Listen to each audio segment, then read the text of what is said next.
അപ്പോൾ പ്രിയപ്പെട്ട പ്രേക്ഷകരെ, നമ്മൾ കോഴിക്കോട്ടേക്ക് പോകുന്നു. കമ്മീഷൻ സ്റ്റാർട്ട് ചെയ്തിട്ടുണ്ട്. ഇപ്പോഴൊന്നും പറയാറായിട്ടില്ല. അതെ, ഇപ്പം പ്രിലിമിനറി ആയിട്ട് അതാണ് ഞങ്ങളുടെ ഫൈൻഡ് ചെയ്യുക. ഇനി ബാക്കി പോസ്റ്റ്മോർട്ടം കഴിഞ്ഞിട്ട്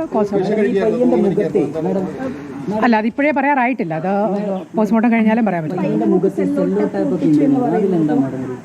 അപ്പോൾ അത് പോസിബിൾ സൂയിസൈഡാണ്. പക്ഷെ നമുക്ക് കൺഫേംഡ് ആയിട്ട് പോസ്റ്റ്മോർട്ടം കഴിഞ്ഞിട്ടേ പറയാൻ പറ്റത്തുള്ളൂ. അതെ അതെ, അല്ല, അതൊക്കെ ഇൻവെസ്റ്റിഗേഷൻ്റെ ഭാഗമായിട്ട് ഞങ്ങൾ കണ്ടെത്തിയിട്ട് അതിനുശേഷം പറയാൻ പറ്റത്തുള്ളൂ. കമ്മീഷണറുടെ പ്രതികരണമാണ്. നമുക്കിപ്പം അഭിജിത്ത് മുഴക്കുന്നുണ്ട്. അഭിജിത്ത് മുഴക്കുന്ന്, പോസ്റ്റ്മോർട്ടം റിപ്പോർട്ട് വന്നതിന് ശേഷമേ കൂടുതൽ കാര്യങ്ങൾ പറയാൻ കഴിയൂ എന്നാണ് മനസ്സിലാക്കുന്നത്. നാട്ടുകാരുടെ പ്രതികരണങ്ങൾ കൂടി വേണമെങ്കിൽ നമുക്ക് എടുക്കാവുന്നതാണ്. അദ്നാനൊരു സ്ഥിരം ശല്യക്കാരനായിരുന്നു, ഒരു പ്രശ്നക്കാരനാണെന്ന് തിരിച്ചറിഞ്ഞ് വീട്ടുകാർ ഈ അദ്നാനെ ഒഴിവാക്കിയതാണ്. അങ്ങനെ ഒഴിവാക്കിയ അദ്നാൻ കള്ളത്താക്കൽ ഉപയോഗിച്ച് CCTV ബന്ധങ്ങൾ വിച്ഛേദിച്ചാണ് വീട്ടിലേക്ക് കടന്നു കയറിയത്. പെൺകുട്ടിയുടെ മുറിയിൽ കയറി പെൺകുട്ടിയെ കൊലപ്പെടുത്തുകയായിരുന്നു എന്നാണ് മനസ്സിലാക്കുന്നത്. അതിനുശേഷം മുത്തശ്ശിയെ കൂടി കൊല്ലാനുള്ള ശ്രമം നടത്തുന്നതിനിടയിലാണ് തിരിച്ചറിയുന്നതും പിന്നീട് മുറിയിൽ പൂട്ടിയിടുന്നതും.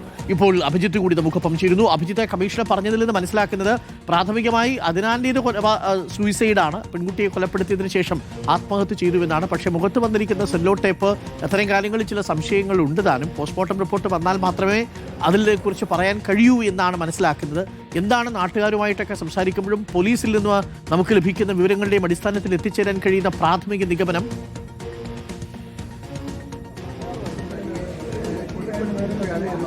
അരുൺ, അല്പസമയം മുൻപാണ് city police commissioner Merin Joseph മാധ്യമങ്ങളെ കണ്ടത്. അതിലവർ ഒന്ന് രണ്ട് കാര്യങ്ങളിൽ വ്യക്തത വരുത്തുന്നുണ്ട്. അതിലൊന്ന് ഈ പ്രതിയുടെ മരണവുമായി ബന്ധപ്പെട്ടാണ്. അത് ആത്മഹത്യ തന്നെയാണ് എന്നുള്ള കാര്യം അവർ സ്ഥിരീകരിക്കുന്നു. പക്ഷേ അതിലൊരു കൂടുതൽ വ്യക്തത വരണമെങ്കിൽ പോസ്റ്റ്മോർട്ടം റിപ്പോർട്ട് ഉൾപ്പെടെ പുറത്തു വരേണ്ടതുണ്ട്. അതിൽ ഈ സെല്ലോ ടാപ്പ് മുഖത്ത് ചുറ്റിയിരുന്നു ഈ മൃതദേഹത്തിൽ എന്നുള്ള സംശയമാണ് നമ്മൾ ചോദിച്ചത് സിറ്റി പോലീസ് കമ്മീഷണറോട്. അപ്പോൾ അതും കൂടുതൽ പരിശോധന ആവശ്യമാണ് എന്ന മറുപടിയാണ് നിലവിൽ പോലീസ് ഉദ്യോഗസ്ഥർ നൽകുന്നത്. അതായത് ഈ പെൺകുട്ടിയെ കൊലപ്പെടുത്തിയ ശേഷം അദ്നാൻ ആത്മഹത്യ ചെയ്തു എന്നുള്ളത് തന്നെയാണ് നിലവിൽ ഇപ്പോൾ പോലീസ് നമ്മളുമായി പങ്കുവെക്കുന്ന വിവരം. അതിൻ്റെ അടിസ്ഥാനത്തിലാണ് ഈ അന്വേഷണം മുൻപോട്ട് പോവുകയും ചെയ്യുന്നത്.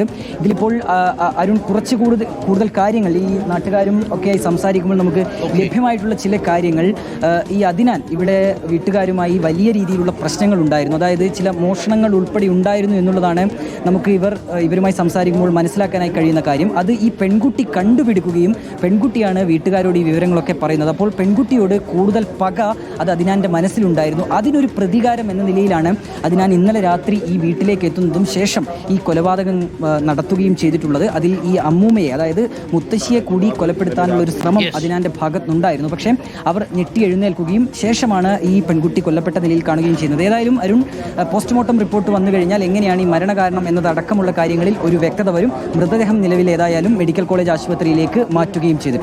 അഭിജിത്ത് മുഴക്കുന്നാണ് വിവരങ്ങൾ നൽകിയത്. കൂടുതൽ വിവരങ്ങൾ ശേഖരിക്കുക അഭിജിത്ത്. പോസ്റ്റ്മോർട്ടം റിപ്പോർട്ട് വന്നതിൽ മാത്രമേ എന്താണ് അദ്നാന് സംഭവിച്ചതെന്ന് പറയാൻ കഴിയൂ. ആത്മഹത്യയാണെന്നുള്ളതാണ് പ്രാഥമിക നിഗമനം. അയാളൊരു ശല്യക്കാരനും വീട്ടിൽ പൈസയൊക്കെ അടിച്ചുകൊണ്ട് പോകുന്ന കക്ഷിയൊക്കെ ആയിരുന്നു എന്നാണ് അറിയാൻ കഴിയുന്നത്. അതിനെ തുടർന്ന് അയാളെ വീട്ടിൽ നിന്ന് മാറ്റി നിർത്തിയിരുന്നു. പിന്നീടാണ് അയാൾ കള്ളത്താക്കൽ ഉപയോഗിച്ച് വീട്ടിൽ കടന്നു കയറിയത്. ഒരുപക്ഷെ പ്രതികാരം ചെയ്യാനാവണം.